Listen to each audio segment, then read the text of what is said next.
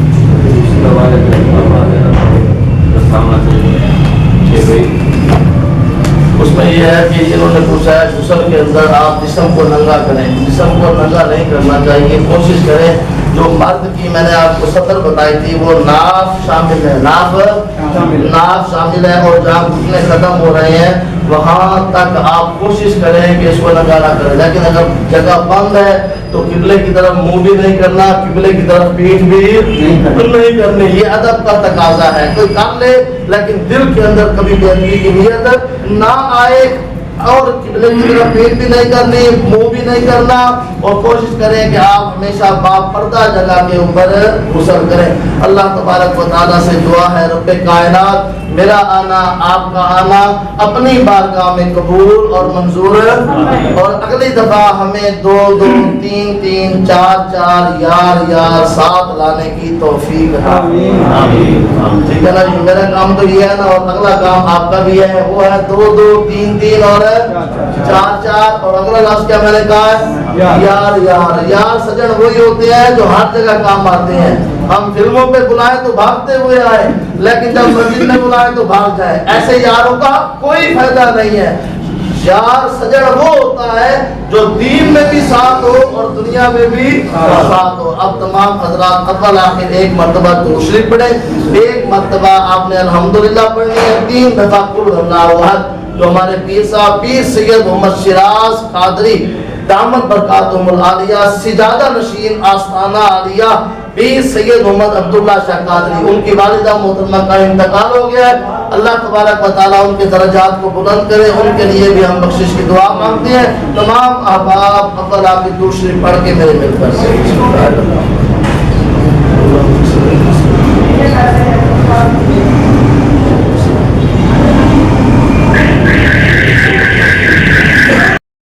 حسنة وفي الآخرة حسنة وقنا عذاب النار وادخلنا الجنة مع الأبرار یا عزیز یا غفار یا رب العالمین یا الہ العالمین۔ آج کی محفل کے اندر جو کچھ بیان ہوا ہے، جو کچھ پڑھا گیا ہے، ہم اپنی روحانی ماں پیر سید محمد شیراز شاہ صاحب قادری دامت برکاتہم العالیہ کی والدہ کی روح کو اصالِ ثواب کرتے ہیں، قبول اور منظور۔ یا رب العالمین ان کے درجات کو بلند فرما، یا رب العالمین ان کی بخشش فرما، یا رب العالمین ان کی قبر کو تا حد نگاہ وسیع و عریض فرما۔ یا رب العالمین ہم تمام کے جتنے بھی والدین زندہ ہیں ہمیں ان کی خدمات کرنے کی توفیق عطا فرما۔ یا رب العالمین جن کے والدین اس دنیا سے جا چکے ہیں ان تمام کی بخشش اور مغفرت فرما۔ یا رب العالمین ہم تمام کے دلوں کے اندر خلوص پیدا فرما۔ یا رب العالمین ہر قسم کا ریا، ہر قسم کا تکبر، ہر قسم کا حسد دور فرما۔ یا رب العالمین ہم تمام کے صغیرہ کبیرہ گناہ معاف فرما۔ آئندہ زندگی میں نیک اعمال کرنے کی توفیق عطا فرما۔ یا رب العالمین اس درس کے اندر جو جانی طور پر، جو مالی طور پر جو خدمات سر انجام دیتے ہیں ان کی خدمات کو اپنی بارگاہ میں قبول اور منظور بنا۔ یا رب العالمین ہم تمام کے کاروبار، مال و جان، عمر میں برکت عطا فرما۔ ربنا تقبل منا انک انت السمیع العلیم وصلی اللہ تعالی علی خیر خلقہ محمد وعلی آلہ واصحابہ اجمعین۔ لا الہ الا اللہ محمد رسول